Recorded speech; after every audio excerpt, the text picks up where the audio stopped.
Miles inside, finishing nicely. This is part of a really good bench, arguably the best bench in the NBA. DJ Miles, another bomb. Oh, he gets it again.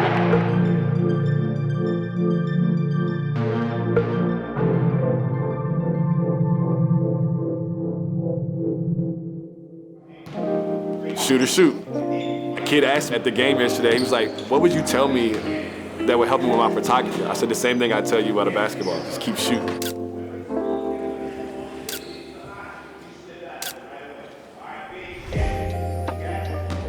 I just shot until they weren't blurry anymore. Just like I shot till I stopped missing. It's the same. That's what's been so funny is that the language I've been able to use has been the same. The one thing basketball also gives you that we don't talk about is a safe space to explore yourself. You're in the NBA and you can work out 2 times a day and you still have 6 hours you can be doing something else. There's always like a little inkling of something you got an interest in. You might try it a little bit. I was young and I bought a camera. I bought a Canon 5D. So I was just like trying everything, got away from it, and then came back slowly. And then right around the pandemic, we went on a trip to Wyoming, went to Jackson Hole, did all the things, and I was like, man, I really had a good camera. And from that day on, I haven't left my house without a camera.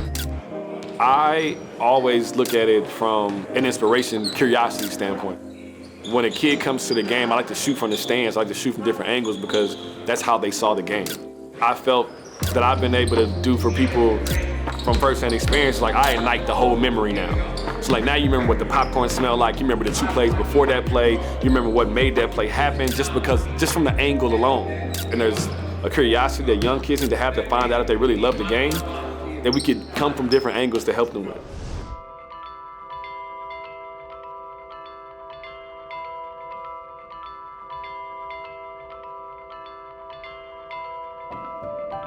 The biggest thing is realizing and seeing, you know, like how much such a little person can change the world, your world, I should say. In the episode, like we've seen people get a guy's about to have a baby, there's a little piece on it, like, and then he goes and has the baby and that's it. Like I think what we were able to do, especially we talked about before, the handwritten letter that I wrote in it, it's like, oh, NBA players having a baby, but then we got to like fully open the human side and talk about the thoughts of like me as a father. Not like as a guy that's got to go play again tomorrow. Like, you know, and I think opening up that layer and just like the depth that we were able to get to is what really makes it resonate with people. It's just one of those things that I think allowed the human side to really, really come through. And I think that guys really enjoy doing that, and nobody does it like Open Gym. The steps you take as far as like the way you speak, act, move, your thoughts of what you're doing at the moment, what you're doing in the future, and just the amount of love that it makes you feel and brings into even more so between the relationship between me and my wife.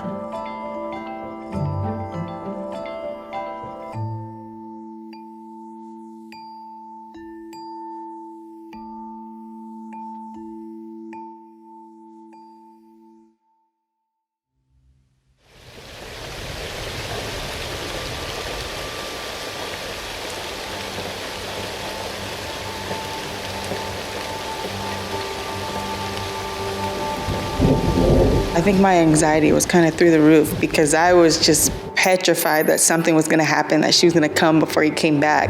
Woke up early to have practice to come to New York. I didn't want to come, honestly. Once I got to the gym, like I had the plan of coming to play the game and coming back. Once I got to the gym and thought about actually leaving and the fact that anything could happen, I was like second guessing it all through practice. But Lauren was like, my mom's going to be here and you'll be fine. So I come, and I get here, and I regret it as soon as I get there. I'm in my room, like basically pacing in the room. I didn't really sleep that much. And then we go, you know, get up the next morning. It's like, well, I'm here. Like, start trying to focus on the game, which is pretty hard. Rough one. See if Kyle can get it back on track. Denied by Cantor, scooped up. 5 on 4. Hardaway Jr., air ball, Cantor to the cutting Hardaway. Wow, 28-0 run.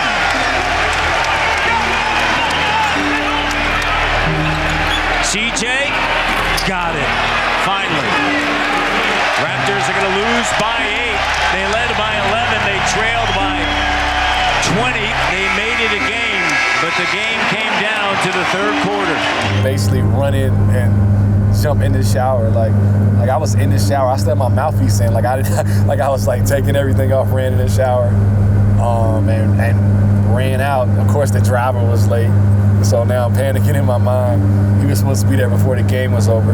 CJ was upset about it, and I'm just like, it's okay, like calm down, like you'll get here, trying to keep him calm. But until he got here, I think both of our anxiety was kind of through the roof because we didn't know what was going to happen. The faster you get me there, the fastest you can get me there, I'll give you all the money in my pocket. There we go, bro. Thanks. Have a safe flight. Good luck. Tell Lauren to say good luck. You're gonna be a dad, man. All right, so I'm gonna say go home. Go sleep. I'll call you later. Sitting on a private plane, trying to get back to make sure I'm there for my daughter's arrival. Like, which in the grand scheme of things is all that matters. Like, just making sure I'm there for her to be there when she comes out, and that's all I really care about.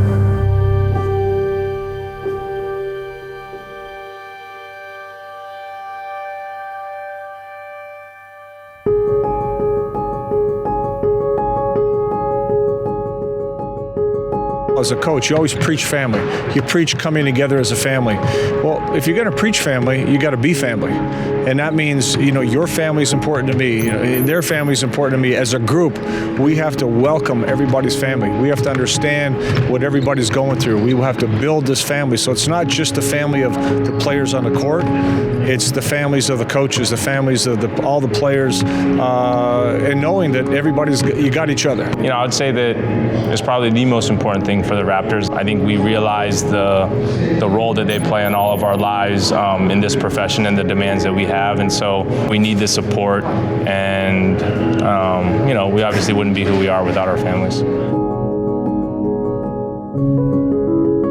It was more like a stalking. More like a stalking, not a chase.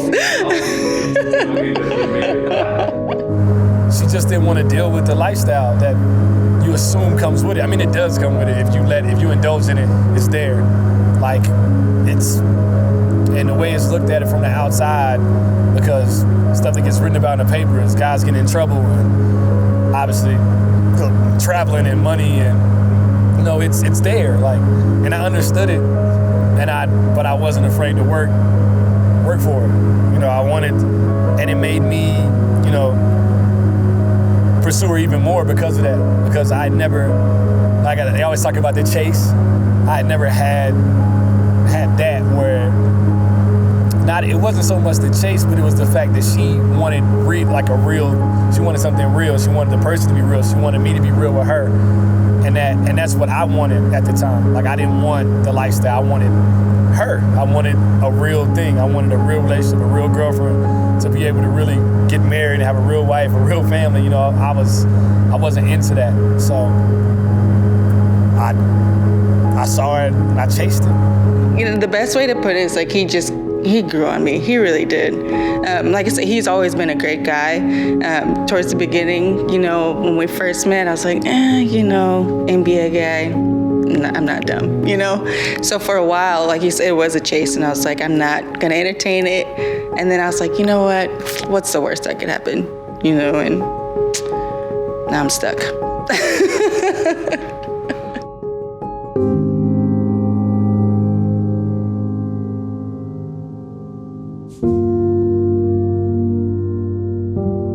To have a partner in this, like my wife, and knowing who she is, what she stands for, where she comes from, it makes it that much easier because you have somebody with a like mind. And it's not not to speak on anybody else's situation, but there's a lot of situations where it doesn't come that way. Like our generation or people, like we're the generation of like allure and lust. Like it looks good, and we chase things, and we end up in these situations with people where, like, you meet them, you don't really get to know them. It's just it's convenience. The world has made everything so convenient And I think that's why people think that way about love now. Like, think you can be with somebody when you want to be, or it's good when it's good. Like, no, like, you gotta love somebody when it's hard. That's when it's truest. Like, when it's not always gonna be easy. It's not always gonna be everybody's in a great mood every single day. Like, certain situations where, you know,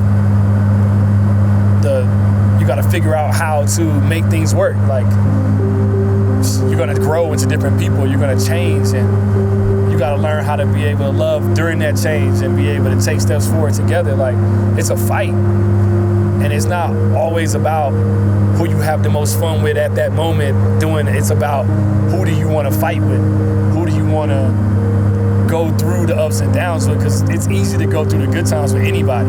Everybody's having fun, everybody's good, everybody's happy, but like, when it gets the toughest, would you turn around and look at it and be like, I'm not going anywhere, and know that they feel the same way? And that's what makes it special. Like, that's what makes it real.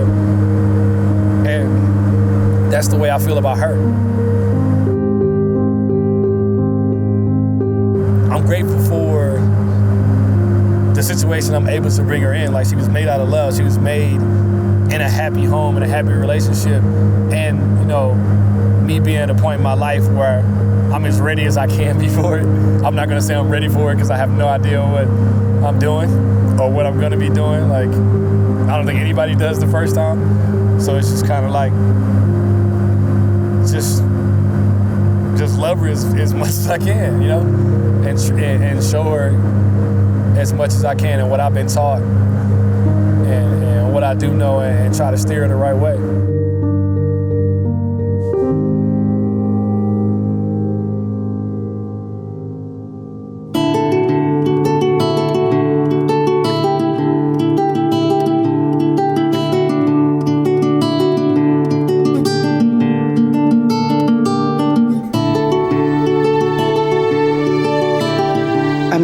Was incredible, you know, because you're bringing this life into the world. Like, this is what you created, and she's finally here. You know, you wait 9 months to see your child, and she's finally here. You know, it was an incredible moment, and I'm just glad that, you know, again, that CJ was able to be here for that, because that was huge for us. We wanted him to be here for that.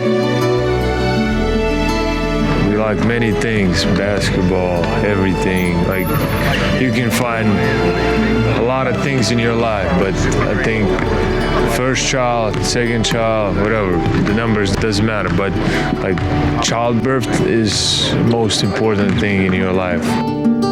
Oh, it's very exciting. I could imagine it, like, for friends and family, like my brothers, like the same sensation, like to be a father, but like you never know like the real sensation until you have your baby. It was a great experience to me, and it's still like my daughter just turned 1 like last week, and to me it's still like hard to understand that my daddy. He's so like scared to like move her.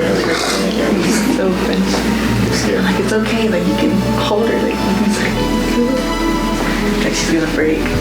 I was lucky enough 4 months ago to have my first son, so you kind of, you know, you reflect back now on what you felt, and you want to share it in some way with any new father, and CJ being part of the Raptor family. You know, you kind of want to show the joy that you know he feels. We got a little tar action. Good girl. Ooh. You know, this is one of the few miracles in life you actually get to witness and get to see and be such a big part of. So I'm thrilled for him. And the cool thing that I found as an athlete, you know, you deal with all kinds of pressure situations, right? So you have a big game, and it can go great, it can go bad, all kinds of things can happen. But when you go home, that little one right there could care less whether you played good or bad. That they're just happy to see you. And I think that in a lot of ways it takes a lot of pressure off. It gives you that release. It gives you something else to think about.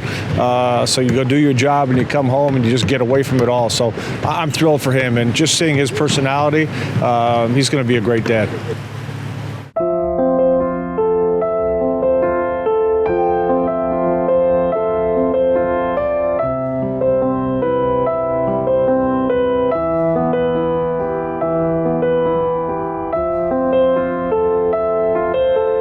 He's gonna be an amazing dad. The first thing he does when he comes home is like, give me my baby. I'm like, okay, here you go. You know, he just, every second of the day, anytime he can be with her, he wants to hold her, he wants to feed her. You know, he's gonna be an excellent dad, no question. I'm still trying to figure out if she's gonna be a soft one or not, which one of us is gonna be, but I think that she's gonna be strong, the biggest thing for me. And that's one of the attributes that drew us to each other, or drew me to her. You always look at somebody that you want to spend the rest of your life and build with. You look at all the attributes you think that can, you look beyond you and her as young people getting to, do whatever you want. You look for where y'all be able to grow together. Where is she headed? Where's her mind at? Where's her heart at? And I've seen that since the beginning, and now getting to this point and seeing her with Ava and seeing the route that we're headed with her, I know that if we can get Ava anywhere close to her, then we did our job. I want to teach her to be a strong woman. I think that's one of the things my parents instilled in me, to be able to not only support myself, but be able to stand up for myself and be firm in what I believe in, and more importantly, my faith in God. I think that's one thing that we want to really instill in her, to be a strong woman of faith. Not to piggyback on what Lauren said, but strong is the biggest word that comes to mind, but I also want her to have a comprehensive level of understanding of how to treat people and how she should be treated. And I feel like our actions, the way I treat Lauren, the way she treats me, and understanding how a functional, loving relationship works, to be a template for her, for that to understand as she grows. Not saying that she should look for somebody like me, but to understand how a relationship works, because I feel like now a lot of that's not in our world. And a lot of the youth, and boys and girls, they don't really have an understanding of how it's supposed to be. And it's being swayed by concepts of whatever it is, from TV to music to movies or magazines or whatever. And everybody's love is different, but at the same time, it all comes down to respect and honesty and the simple things that make those things work. And for her to be able to see that helps even more so, for her to have an understanding of what she should look for in a partner, what she should look for in life, what she should look for as far as how she should be treated. Because I would hate to have to hang somebody up from the side of a building.